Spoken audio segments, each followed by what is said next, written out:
Welcome, welcome, welcome. Part of our continuing series where we talk to professors on the left, on the right, on the East Coast, on the West Coast, in the middle, and the South.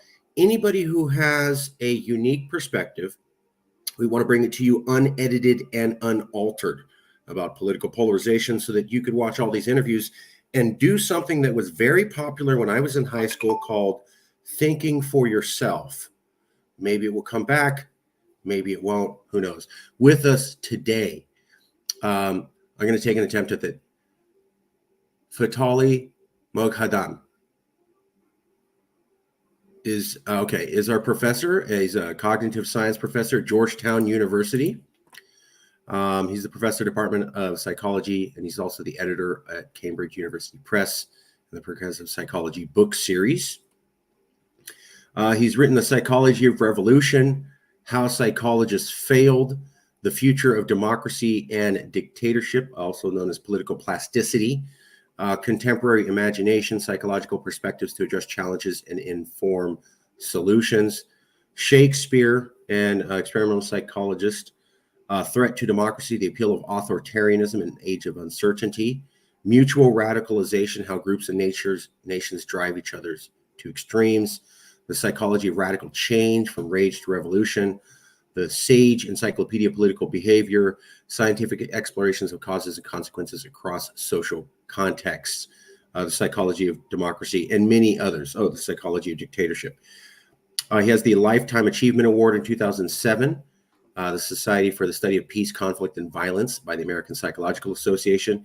He also won the Outstanding International Psychologist Award 2012, also by the APA. He also won the Harold Laswell Award for the International Society of Political Psychology, given to scholars who have amassed a lifetime of achievement in interdisciplinary work that informs both political scientists and psychologists around the world.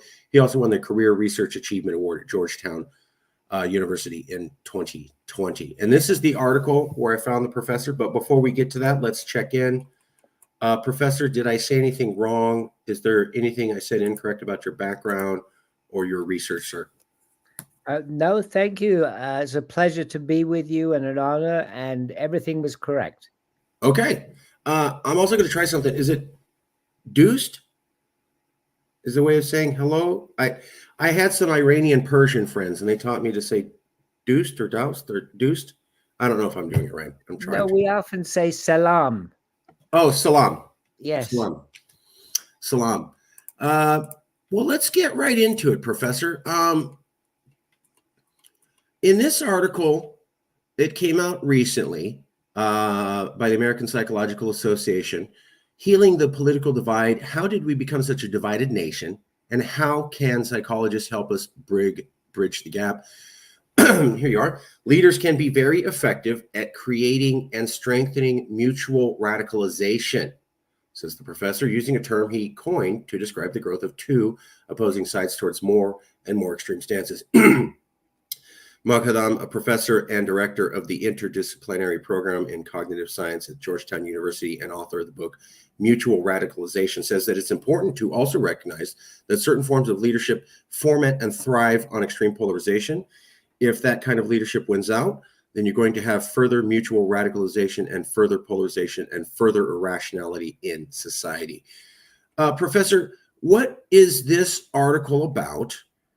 And what were you trying to say? And I'm not trying to overload it, but why was this a good article to be part of? Why was it written now? Why did you think it was an interesting thing to be part of? And what were you trying to say?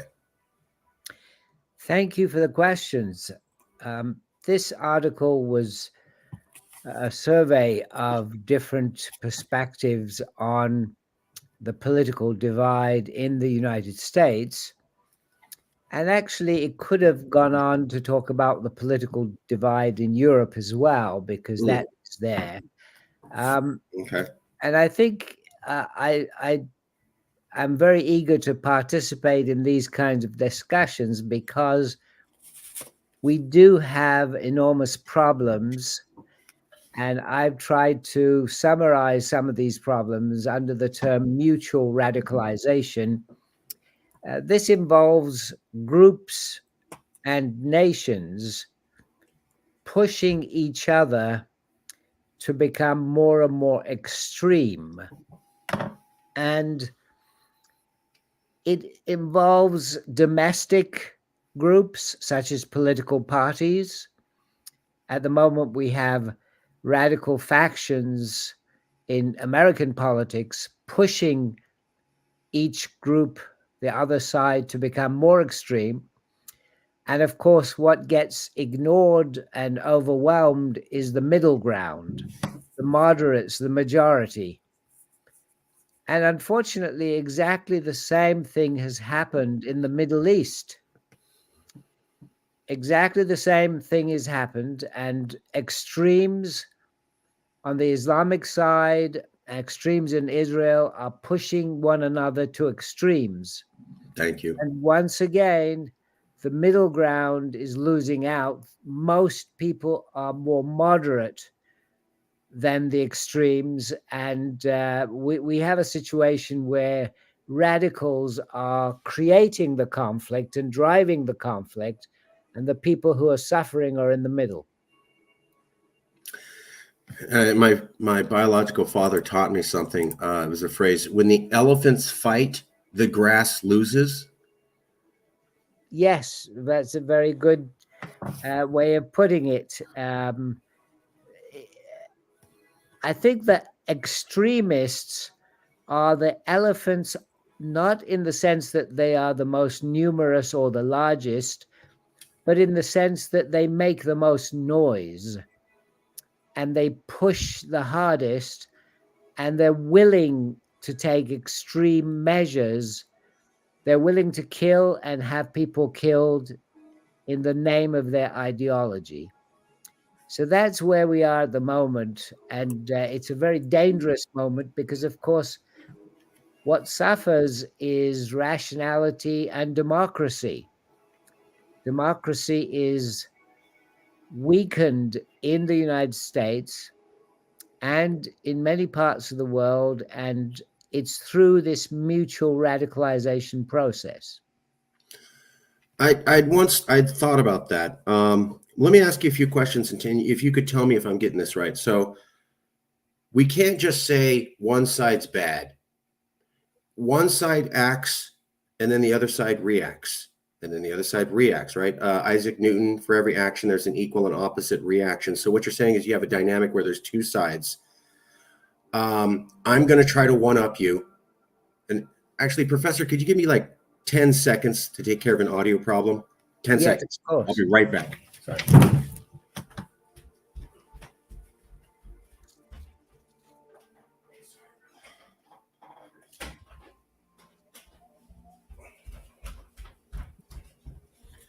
Okay, apologies about that. So you have, because in America, what I often see is a discussion of, well, the radicalization is only the problem on the right. It's all the Republicans' fault. They stormed the Capitol. They alone are the problem. And when I was doing the research on political polarization, it seemed to be, well, that's not exactly the case. Maybe the Republicans are more extreme, depending on how you say it. But this idea that the Democrats have done nothing and that the two aren't feeding off of each other and encouraging each other to become more radical is incorrect. Is there something to that the Democratic and Republican parties encourage more radicalism of each other in kind of this feed-off state? I think you were pointing to Israel and Palestine. I know Hamas is a duly elected government, but they're a little bit extreme, I think, compared to maybe the people. And then in the Israeli government, you have, I believe, hard right religious coalition that's backing Netanyahu. I think that's what you were getting at, is that there's regular Palestinians and there's regular Israelis, and then there's the people who govern them, who may be way more radicalized than what the actual people are preferring themselves. Is that right? Well, I would put it another way. Please. First of all, radicalization never takes place in a vacuum.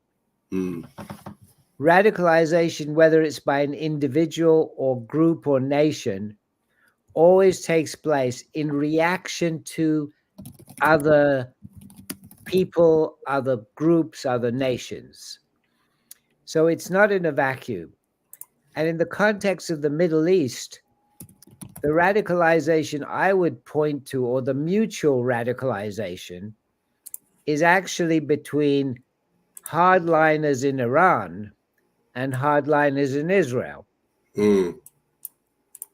I see Hamas as one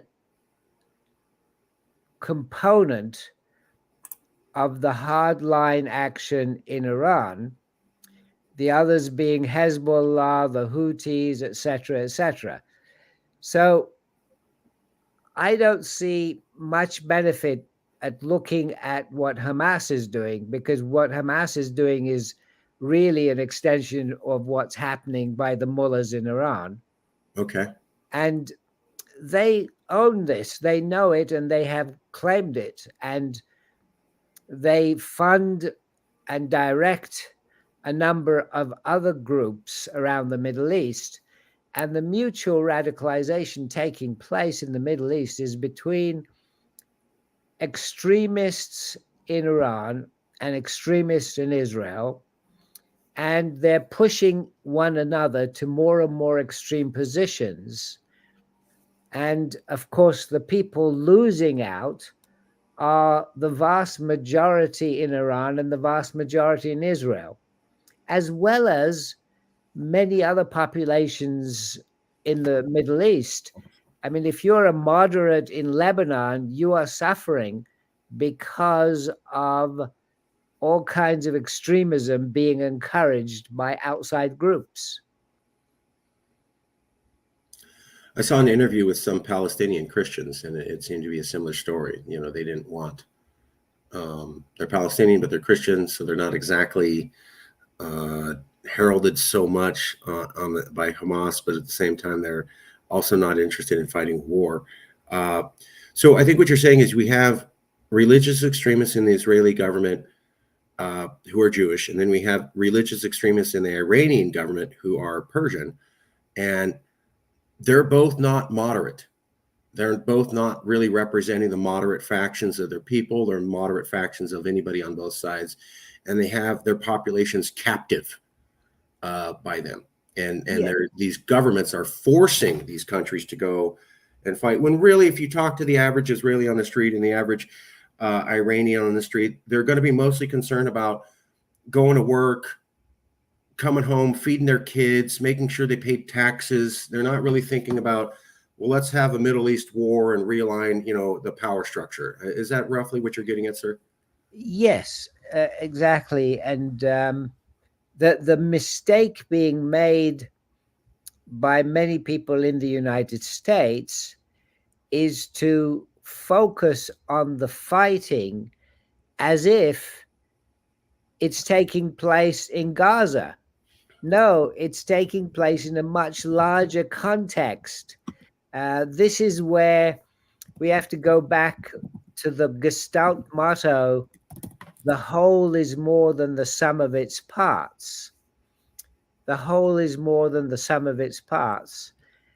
By looking at the parts, we're not going to get very far. We have to look at the whole. And the whole picture is being driven by extremism in Iran and Israel. And we're not going to get an accurate picture if we just focus on what's going on in Gaza. You're saying let's get to the actual agents who are driving this conflict, the actual decision maker, the actual people who are pushing this. Hamas is certainly a player, but they're not the impetus. They're not the people controlling the playboard behind the scenes. Exactly. Yes, they're just one of the agents being moved around by the extremists. Okay.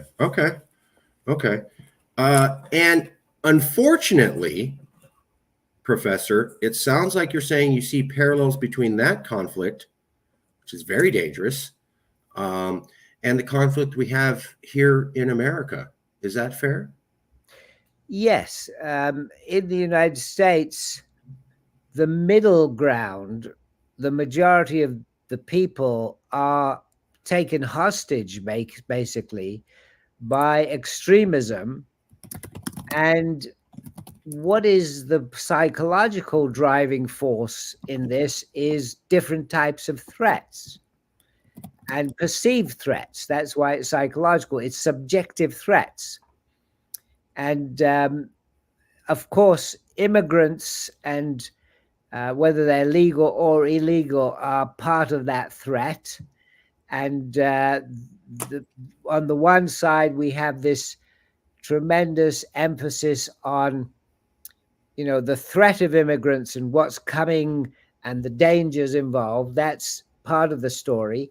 Mm-hmm. On the other side, I think the left is making a huge mistake by taking a relativist position.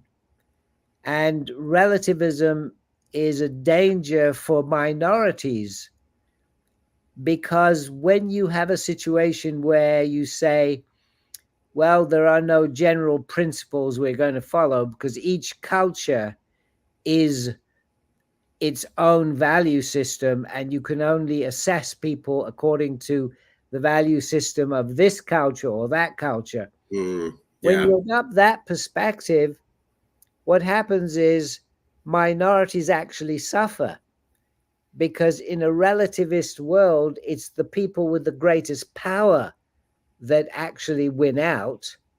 They get everything. This is another topic we're getting into. I mean, it's the whole issue of how to manage diversity. I happen to believe that instead of celebrating differences, we should be celebrating similarities, because human beings are much more similar to one another than they are different. That's globally. Yeah, absolutely. I've seen that again and So what again. I would like to see is basic principles like human rights. Everybody has the right to these basic things that we have to have. And it's a human right. It's not a right for whites or blacks or Latinos or this group or that group. It's a human right. And it's not for women or men, it's for everybody. And so what I'd like to see is more of an emphasis on what I call omniculturalism meaning for all, and less of an emphasis on, hey, you're different from me and I'm different from you, and these are, we've got to celebrate our differences. I think that's a big mistake for minorities. Minorities don't come out well in this. Now, I will admit that elites among minorities can come out well if you celebrate differences, but that's only a small number of very rich elites. The ethnic entrepreneur, I think, is the term used in sociology. Yes, the successful one. Yeah, the successful ethnic entrepreneur. Right. Okay. Exactly. And they have to be very, very rich to become, to benefit from this system. Interesting. Interesting. I know in California, we're all about celebrating a vast variety of cultural differences, but we seem to also have some California values that are ubiquitous, and we expect everybody to follow along. I wanted to ask you, though, okay, immigration, minorities, sure. But when we're looking at America, I look at television, I see mostly Caucasian people who are leading the Democratic Party and mostly Caucasian people who are leading the Republican Party.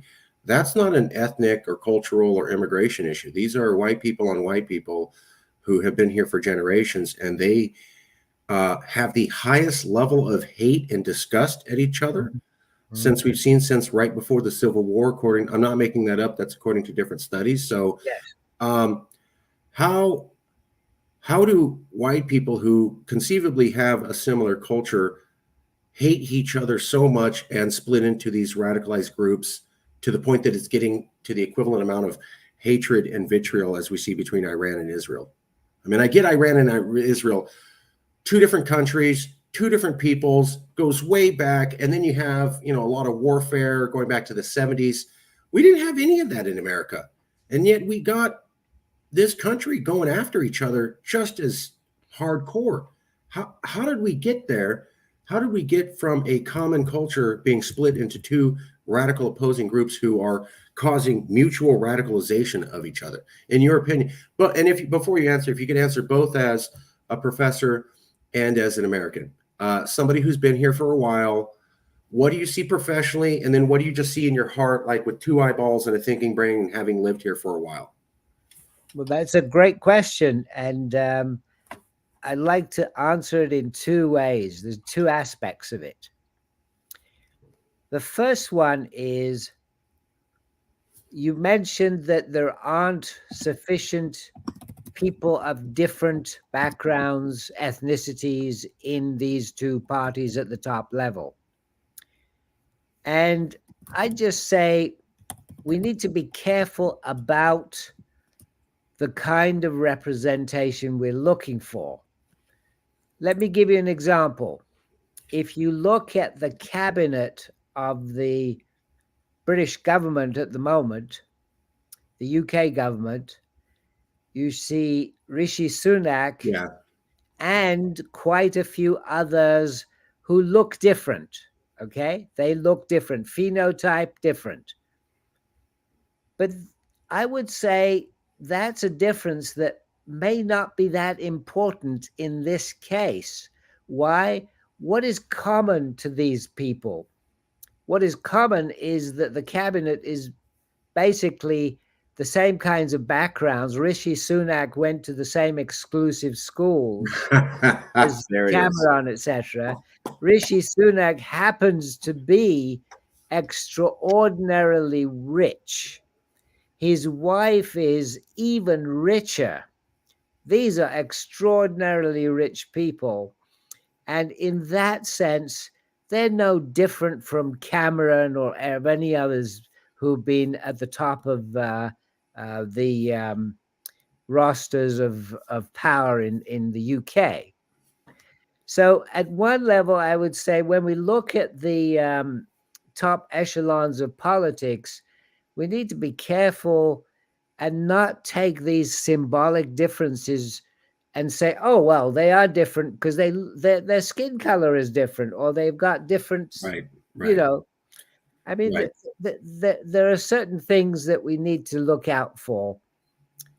To what extent do these people actually represent the interests of the middle class and the lower class, the poorer people?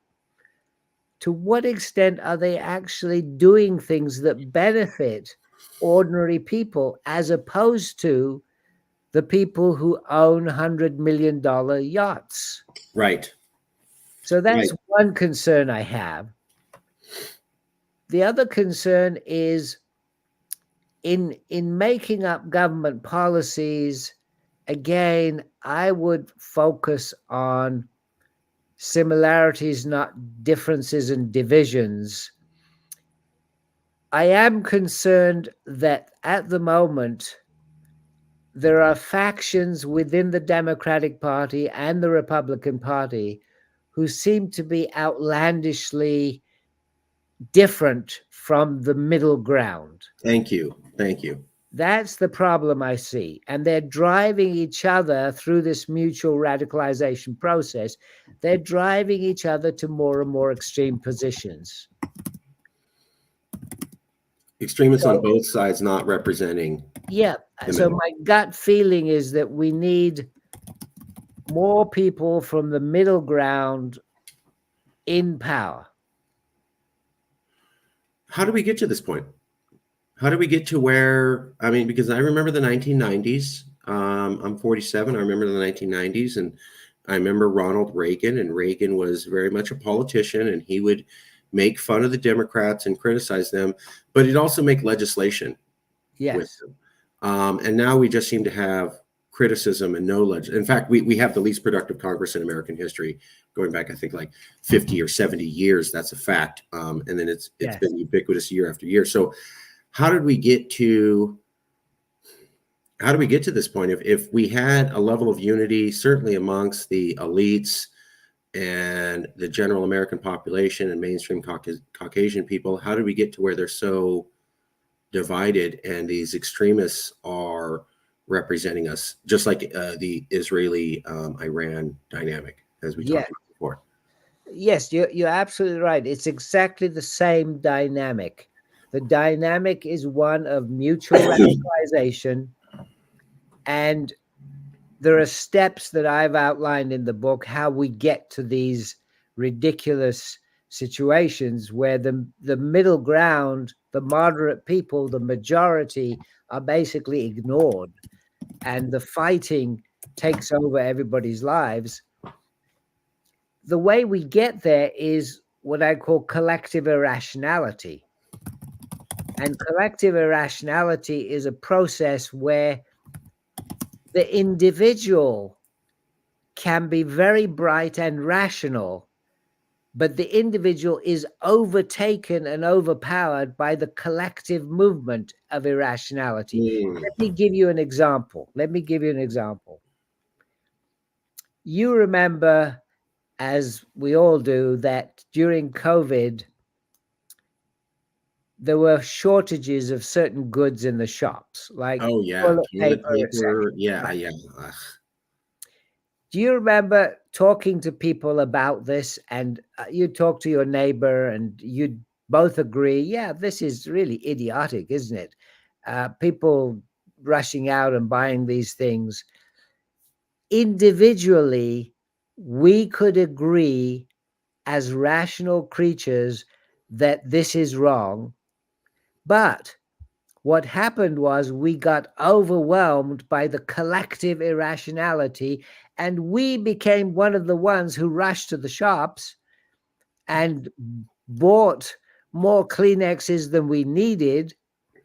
And we would get a phone call while we we're in the shop from a friend or a relative, and they'd say, "Oh, buy one for me as well. If there's one on the shelf, grab one for me."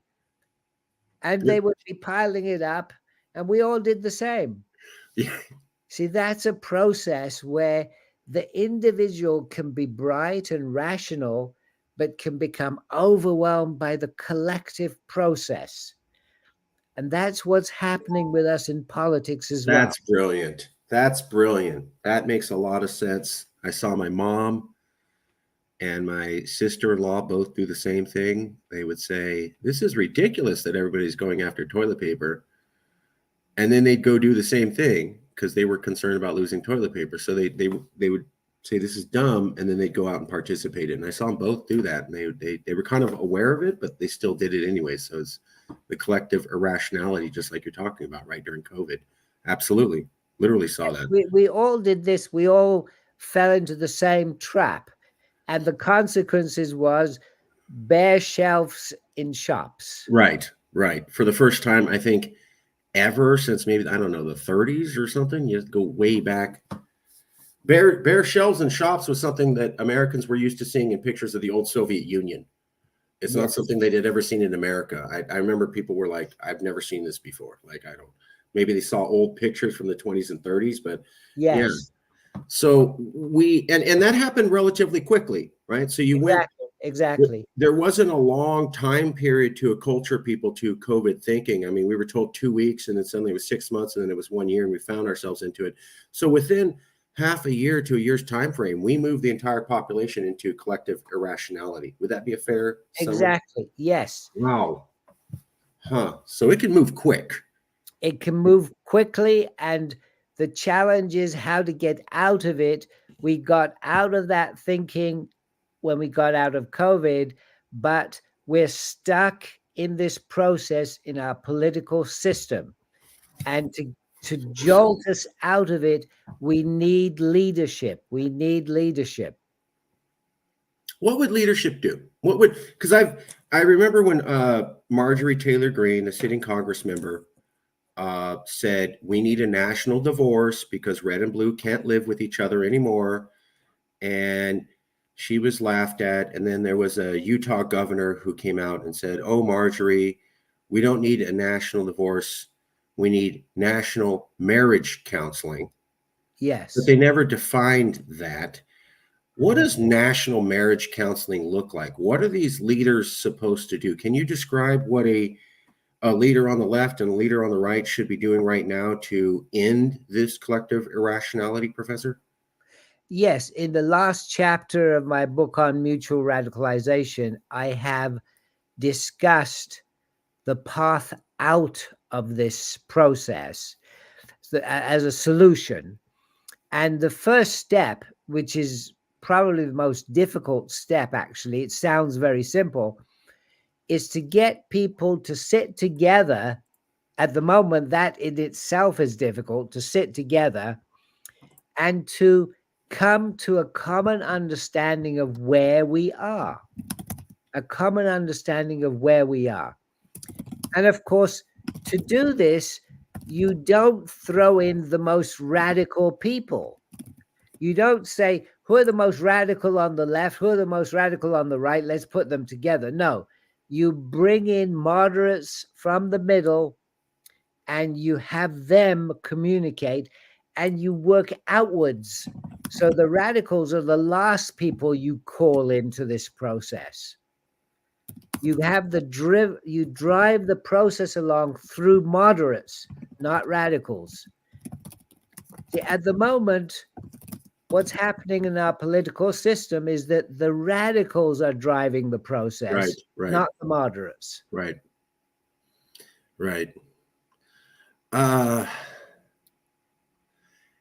Okay. If the solution is for us to talk and come together and find out where we are, and I completely agree, because one of the things that got me, and I've been doing research on political polarization, is that there are two sets of facts. Mm-hmm. And there's not really much agreement between the two sides. This side has their facts and this side has their facts. Yes. And I found both sides to, half of their facts are right and half of their facts are not right, but they don't care. That's their set of facts.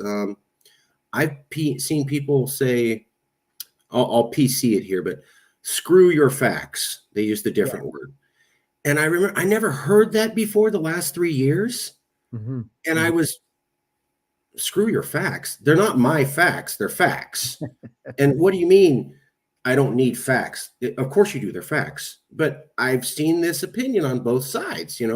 I don't need your facts. I don't need them. I don't need your facts. Right. There's no such thing as my personal facts. There's facts and then there's not true. But now we have separate sets of facts. Does that participate in creating this dynamic? Absolutely, it does. But there are mechanisms for bringing real facts into the center of the discussion. The Congress itself has certain offices that are designed to produce facts, for example, on the budget, the Congressional Budget Office. So there are ways we have of bringing facts forward that would not be disputed by the moderates. They will be by the radicals. So there are starting points, but the starting point for the solution of mutual radicalization is to bring the moderates together to come to an agreement about where they are. And once you have agreement on where we are, then it's easier to move forward. However, you have to exclude the extremists from this process initially. So we need the moderates from both the left and the right to come together and basically have an agreement on, these are the facts. They're not your facts. They're not my facts. We're not going to reject these facts. We're going to accept this common pool of facts as all of our facts. Yes. And we'll talk with each other instead of just yelling at each other. Is that? Yes. And also agree on where we are in our relationships and accept that we have become destructive in our relationship and try to move forward towards a better place. So once we accept that we are in a destructive place, we decide to move away from that. Yeah, except that we have become destructive in our relationships. That gets back to the two-step mutual radicalization, or the two-part. And one of the issues I've seen in America is they would say, well, I've seen a lot of mainstream news articles say this, and I've seen professors who study political polarization say this. The left did nothing wrong at all. They don't contribute to radicalization at all. All the problems are on the right. Sounds like you're saying that's not exactly a good way to get out of this. We need to have both sides recognize that they've done some destructive behaviors that they Yes. need to end. And we need to have the moderates from both sides reject their extremists on both sides. Exactly. Exactly. As I said, radicalization never takes place in a vacuum.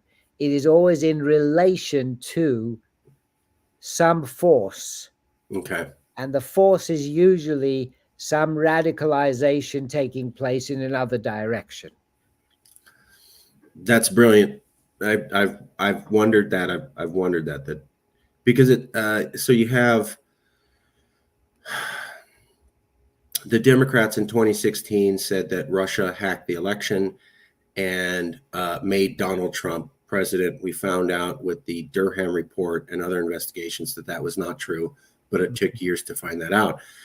Then, right after the Durham report comes out, you have the Republicans go and say, well, Joe Biden's not the legitimately elected president. And it occurred to me, okay, you have one party saying your guy's not legitimately elected, and the very next election, you have the opposite party going, well, your guy's not legitimately elected. And I go, Yes. they're feeding off of each other. Yes, exactly. But I couldn't see anyone in the mainstream media recognize that. It was, oh, when they did it, it was the right thing. When these people did it, it was the wrong. I'm like, no. They're feeding off each other. Bad ideas are feeding more bad ideas. My brother and I had this game, and it keeps occurring to me. It drove my mom mad. It was called "I'm Not Touching You," and we do this like, I didn't touch you, I didn't touch you, and then you poke them a little bit, and then they poke you a little bit, and then they poke a little bit harder, and then eventually we're just hitting each other, and that's when my mom would lose her mind. And it, but we're like, I didn't hit you that hard, you hit me harder than I hit you. Why are you guys both participating in a game where you're hitting each other? But that's the madness of it. Is it's not, oh, we both agree to participate in this game. It's he hit me harder, so he's the bad guy, even though Yes, that's a very good example to use, because it's a gradual process of increasing intensity, and that's exactly what mutual radicalization is. It's gradual, it's increasingly polarized, and it leads to a situation where people are standing in ridiculous positions, but they don't recognize it. That's insane. That's incredible. So, okay, we're winding down. How did we get here? I know there were mistakes made, but I can remember, well, not remember. I looked up videos. Reagan was very partisan. He was very much for his Republican team. Boy, he loved making jokes at Democrats. He loved saying how stupid they were. But we had a workable democracy at that time. How did we get, so I don't want to paint it as everybody's got to be nice to each other and we got to hold hands every election. Of course not. Reagan was very partisan, but we had a functional country. How did we get from that level of partisanship where he was pretty rough, but it was still functional to it's just hardcore insults now and completely dysfunctional? How did that happen? In both your professional opinion and as somebody who's lived on this continent for a while, how did we get here? Well, it's not very difficult to slip from that functional situation to a dysfunctional mutual radicalization process once people adopt the attitude that your pain is my gain, and it doesn't matter how much I end up hurting as long as I hurt you more. So that's the attitude we've sort of adopted at the moment. And your pain, my gain leads us to lose perspective on the whole picture. We lose perspective on the benefits that should come to the whole society. We focus simply on hurting the other as much as possible, believing that as long as we hurt them, that's a gain for us. I had heard about recent elections where, like with Trump versus Clinton or Biden versus Trump, that people weren't voting so much on who they liked, but voting against people they didn't like. So they weren't voting because they liked Hillary; they're voting because they hated Trump. Um, Yes, yes, and that's different, you know. And I want to hurt you. If you lose, I win. Do you even know yeah, what the guy you voted for or the woman you voted for is standing for? I don't know, but I know they're not you, and I know you're mad that they won, so that's a win, right? yes, exactly. We've got into a situation of your pain, my gain, and that's not a good basis for politics at all, because it leads us to lose perspective on the benefits that should come from, could go to the whole country. Um, so there are some people who said, well, I think it was a Utah governor race or a Nevada governor race where I think it was last year. Everything's super polarized, and these two candidates in one state did this. It wasn't because their parties told them to, it's because they decided to. So the two candidates for governor, the Republican and the Democrat, did a joint television ad. Yes, Yeah, with I will accept if he wins. yes, I don't think he should win. You should vote for me, but you know, because I'm better, but I will accept. And that apparently really helped to calm things down in that one state. yes, I saw that and it was brilliant. Um, Unfortunately, what happens immediately afterwards is radicals, extremists, made sure that that was not going to be adopted widely. They went the other way. Right. Right. So it's partly also a matter of the 21st century media and the fact that extremists make threats and get a lot of attention Right. through that. Right. Right. Right. I've heard that. So you say something radical, you get media coverage. If you Yes, get media coverage, you get donations. With donations, your party goes up. Also, the media knows that if they show a politician saying something radical, they'll get more viewers, which means they get more advertising money. So yes, the yes, media is incentivized financially to do this, and politicians are incentivized financially to do this. Given that system, I've heard that it might be impossible for moderates to come back into the power because they never say anything radical. So nobody's going to pay attention to what they say. And the media is not really going to be interested in covering them because we're now so attuned to um, radical, edgy politicians like AOC on one side yes. or Donald Trump on the other. How do we undo that? Well, I think we can undo it because the middle ground, the majority of people are hungry for an alternative. Mm, When you talk to people around the country, you find that the moderates, the majority of people want something different. And we need charismatic leadership in the middle. We need charismatic leadership in the middle to put forward moderate proposals in a radical way. And that's possible. We know it can be done. It's just a matter of uh, gearing up for that kind of politics to come along. I'm very hopeful. I'm very optimistic that we're going to turn a corner in the next 10 years and come back to a better future for America, better political future, as well as everything else. I'm very optimistic. I'm optimistic about AI and the um, productivity that is going to benefit everybody from the increased use of AI in our everyday lives at work, etc. So I'm looking at this with optimism and believing that democracy will win out and can win out and should win out. Um, at the same time, uh, I have to say that the opposite forces, the dictatorships in the world are really mobilizing, and we have to move ourselves. Democracy will not win out without us working hard for democracy. So that's what we have to do. A lot of questions there. Okay, let's say we're going to turn a corner in the next 10 years, just like you said.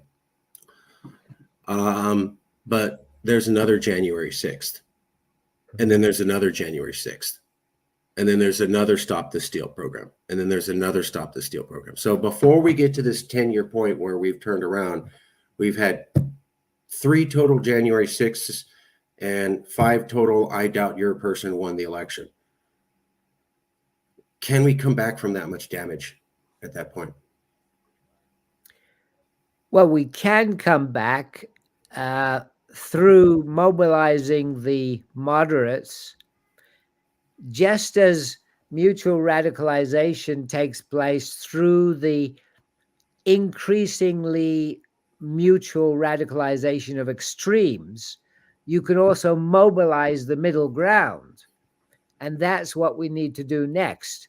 If you mobilize the middle ground effectively, what will happen is that any second January 6th or 3rd will have minimal impact.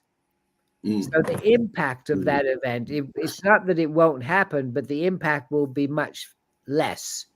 And I'm hopeful and optimistic that we can turn this around and move away from our current situation. By the way, and I kept mentioning leadership, I think one of the ways in which we can move forward is to have more moderates and more women at the top level of politics. And I think that's very important. Sure, but when we be talking about the right kind of women, by what I mean is Alexandria Ocasio-Cortez is a young Latina. A lot of young women look up to her. She's massively increasing polarization. I mean, she's routinely being polarizing all the time and encouraging that behavior. That would not be an example of the type of moderate leadership you're discussing. Is that fair? It's fair. And when I said we need more moderates and women, I meant those two are linked. You know, right. Okay. we need more women coming through, and that is going to take place as well.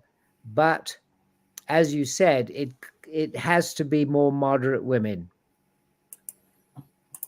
Okay, so maybe like an Amy Klobuchar, who is seen as somewhat middle ground. I'm not endorsing her. I'm just saying compared to AOC or Hillary, she was seen as somewhat middle-ish ground-ish.